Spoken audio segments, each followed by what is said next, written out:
পাকিস্তানের টেস্টে কার উইকেট নিতে চান? অবশ্যই বাবর আজম উইকেট নিতে চাই। লিটনের মতো কি বাবর আজমও ধরাশায়ী হবেন? ঠিক এমন লাইনের ইনসুইং ডেলিভারি যে কোনো ব্যাটারকেই চমকে দেবে, হতাশায় ডোবাবে। চট্টলায় এলকেডি আপসেট।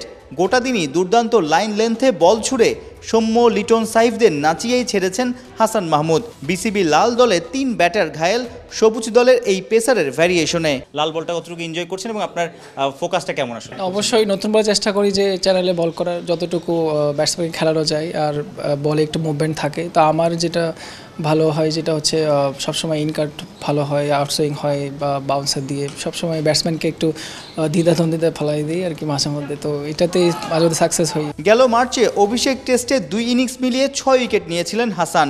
ধৈর্যের খেলায় লম্বা স্পেলে মাথা খাটিয়ে বোলিং করার সামর্থ্য আছে তার। প্রথম শ্রেণীর ক্রিকেটে 17 ম্যাচে 55 উইকেট হাসানের দখলে।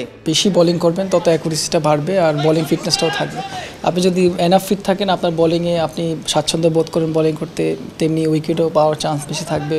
লম্বা বোলিং করবেন, তো দলের জন্য এটা ভালো যে আপনি ফিট এনাফ। সামনে যে টেস্ট চ্যালেঞ্জগুলো সেটার জন্য হাসান মাহমুদ কতটা তৈরি এবং কেমন ভালো করার আসলে জেদ আপনার? না, আমি খুব পজিটিভ, যেহেতু আমার লাস্ট কয়েকটা ম্যাচ খুব ভালো গেছে। এখন প্র্যাকটিস ম্যাচটাও চেষ্টা করতেছি ভালো করার।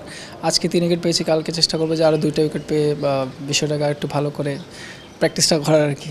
তো সামনের দিকে অবশ্যই যাব, সামনে এই টিম আছে, ন্যাশনাল টিমে খেলা আছে, তো পজিটিভস নিয়েই আগাবো। সেই ভেন্যুগুলোর আসলে কতটুকু আইডিয়া নিয়েছেন? পাকিস্তানে ইউজুয়ালি আমরা দেখি যে অনেক ব্যাটিং উইকেট হয়, অনেক নামি দামি বোলারও আসলে সেখানে খাবি খায়। চ্যানেলে বোলিং করতে পারি, ব্যাটসম্যানকে বেশি স্টাম্পে বোলিং করতে পারি, ওই ক্ষেত্রে আমাদের উইকেট নেওয়ার চান্স বেশি থাকবে আমি মনে করি, রাদার দেন বাইরে বল করে মানে সারাদিন বল করাচ্ছে।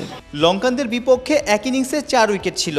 টেস্ট ক্রিকেটে প্রথমবার 5 উইকেটের কীর্তিটা পাকিস্তানের মাটিতেই গড়তে চান পেসার হাসান মাহমুদ। সাইফুল রূপক, 71, চট্টগ্রাম।